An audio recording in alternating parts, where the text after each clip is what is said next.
So guys, I'm very close to solving the puzzle of hair fall. Now ये video उनके लिए नहीं है जिनके 50-60 बाल गिरते हैं, जिनके सच में बहुत ज़्यादा बाल गिर गए हैं. So I'm gonna tell you breakage and hair fall दोनों पे कैसे काम करना है. थोड़ा सा कॉम्प्लिकेटेड टॉपिक होने वाला है क्योंकि मैंने काफ़ी पढ़ाई कर ली है और मैंने अपनी लाइफ में एक्चुअली सब एग्जीक्यूट कर लिया है. नाउ सिर्फ गेम है कंसिस्टेंसी का एंड बस पेशेंस का. एंड यस, मैं बहुत कंसिस्टेंट हूँ. पहली चीज़ स्कैल्प हेल्थ की बात करते हैं, फॉलिकुलर हेल्थ की. तो जो फॉलिकल्स होते हैं वो किस लिए श्रिंक करते हैं? नंबर 1, वहाँ पे खून नहीं पहुँच रहा है तो आप आयरन रिच फूड्स खाते हो. जो नॉन वेजिटेरियंस हैं वो हफ्ते में एक बार कलेजी खा सकते हैं. जो वेजिटेरियंस हैं वो आयरन का कैप्सूल ले सकते हैं. ठीक है, तो पहला हो गया ब्लड का गेम. दूसरा हो गया आपका थायराइड. आपको थायराइड के सिम्टम्स पता चल जाएंगे कि मैं थायराइड की दवाई ले रही हूँ, फिर भी थायराइड में सिम्टम्स हैं. एक्चुअली अगर आप ट्रिपल थायराइड केयर लो, मुझे पता है अब मैं बहुत सारे प्रोडक्ट्स के बारे में बोलने वाली हूँ. आप कहोगे कि पलक ये तो अपने प्रोडक्ट के बारे में बोल रही है, बट लेके देख लो, लोगों ने लिए हैं.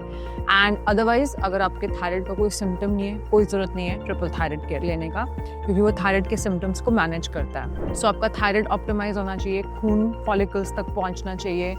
उसके बाद क्या होता है जो मुझे नहीं पता था, हम जब स्कैल्प के ऊपर हेयर ग्रोथ के लिए सीरम्स वगैरह लगाएंगे या जो लोग कलर कर रहे हैं उनकी रूट्स ब्लॉक हो रही हैं तो उनको हफ्ते में एक बार डिटॉक्स शैम्पू करना है.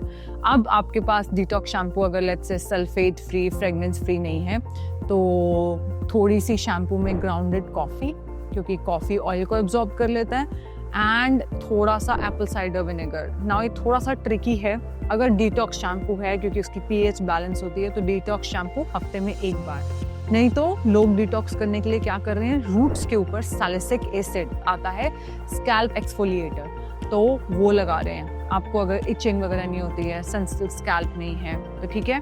उसके बाद जो मैंने सबसे ज़्यादा इंपॉर्टेंट चीज़ सीखी है, जो शैम्पू है वो सिर्फ रूट्स पे लगाना है, बालों पे नहीं लगाना है. जो 6th टिप है आपके स्कैल्प के लिए कि आपने स्कैल्प को गंदा नहीं रखना है. जो सबसे बड़ी गलती लोग करते हैं, गंदे स्कैल्प के ऊपर 2 दिन हो गए, 3 दिन हो गए, सर नहीं धोया है एंड बाहर गए हैं, उसके ऊपर तेल लगा लेते हैं. सो गाइज, तेल डबल एज स्वॉर्ड है. मैंने अभी तक तेल नहीं शुरू किया है क्योंकि एक चीज़ होती है ट्रैक्शन एलोपेशिया. इसका मतलब बालों पे जब मैकेनिकल फोर्स लगती है तो बाल टूटते हैं. नाउ अगर आप किसी की रील देख लेते हो, यही प्रॉब्लम है इंस्टाग्राम की सबसे बड़ी. आपने रील देख ली, ऑयलिंग करनी है, मोटिवेट हो गए, ऑयल कर लिया गंदे तेल पे. It's a double edge sword. ठीक है, तब ये 5-6 स्टेप्स हो गए स्कैल्प हेल्थ के इनिशियली. अब जो हेयर फॉल हो रहा है और वहाँ पे एक्टिवेटेड फॉलिकल है, वहाँ पे हमने ब्लड भेजना है. ठीक है, ब्लड कैसे भेजते हो? योगा करके, इन्वर्टेड डॉग, वो सब थेरेपीज, बट उससे बहुत ही माइल्ड चीज़ है वो. कुछ लोग रेड लाइट हेलमेट डालते हैं, मेरे पास रेड लाइट हेलमेट है तो मैं हफ्ते में 2 से 3 बार वो अपने सर पे लगाती हूँ.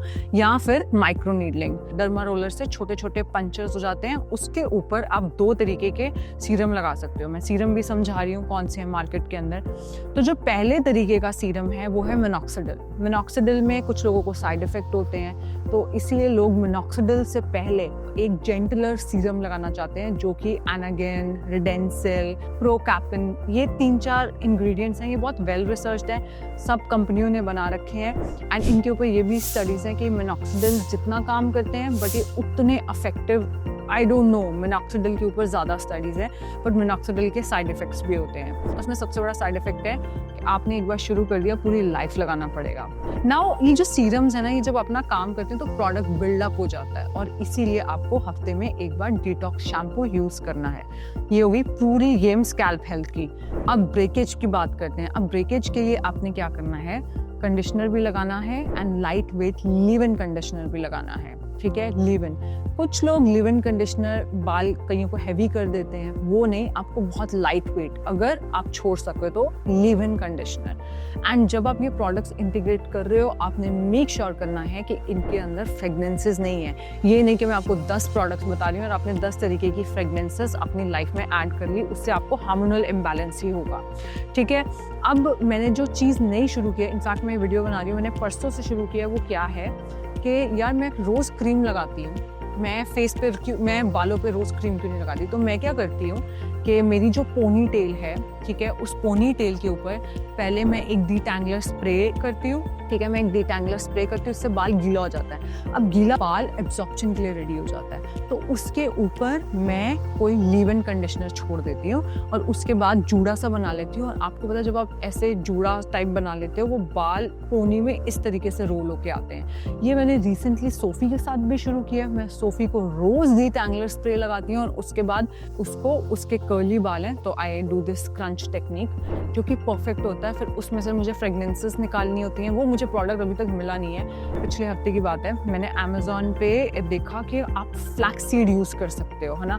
ये प्रोडक्ट्स अभी मेरे पास अवेलेबल नहीं है, बट आपको अपनी पोनी पे लगाने होते हैं। मैं बहुत जल्दी लॉन्च करूंगी। हेयर मसाज का यही तरीका है, स्कैल्प पे करो, बालों पे करो, एंड गंदे बालों पे मत करो। लेट्स से आज आपने सर्द होया है, ये मेरी मम्मा हमेशा करती हैं, कलर करके सर्द होया है तो अगले दिन फिर से तेल लगा के फिर से सर्द होती है। बट तेल कभी गंदे सर पे नहीं करना है, बट जो तेल है वो अगर आप लेट्स से धो भी दो, मैं इतने प्रोडक्ट्स इसलिए यूज़ कर रही हूँ क्योंकि ऑयल मेरे पास अभी ऑप्शन नहीं है। अगर मैं मैकेनिकल बहुत ज़्यादा टेंशन डालती हूँ अपने रूट्स के ऊपर तो मेरी रूट्स गिरती हैं। अगर आपका DHT ज़्यादा है, मेरा DHT ज़्यादा नहीं है, बट मेरे को टीनेजर्स में दाढ़ी वाली जगह पिंपल्स होते थे, तो कुछ ना कुछ तो है एंड्रोजन डोमिनेंस मुझे, तो मैं अपना थिक एंड ग्रो सप्लीमेंट लेती हूँ। उसके अंदर 100 पोमेटो है जो कि DHT ब्लॉकर है। अगर आपको 100 पोमेटो नहीं लेना है, आधा चम्मच आप लोग पम्पकिन सीड ऑयल ले सकते हो। एंड मेक श्योर जब आप अपना तेल बनाओ, तेल के अंदर भी DHT ब्लॉकर्स आते हैं जैसे कि pumpkin seed oil, rosemary oil, ये सब लगाओ। सो स्कैल्प के ऊपर ब्लड फ्लो, DHT ब्लॉकिंग होनी चाहिए, बालों के अंदर कंडीशनिंग होनी चाहिए ताकि ब्रेकेज ना हो। सो गाइज ये था पूरा। एंड अगर आपको ऐसे वीडियोस पसंद आ रहे हैं प्लीज आप कमेंट्स पे बताओ और आपके क्या क्वेश्चंस हैं। विटामिन D जरूर लेना, जिंक जरूर लेना, ये है सारी गेम। इसके अलावा इंटरनेट खत्म हो जाता है, कोई भी चीज नहीं बची है। लेट मी नो कैसा लगा आपको ये video. Thank you so much, love you all, bye bye.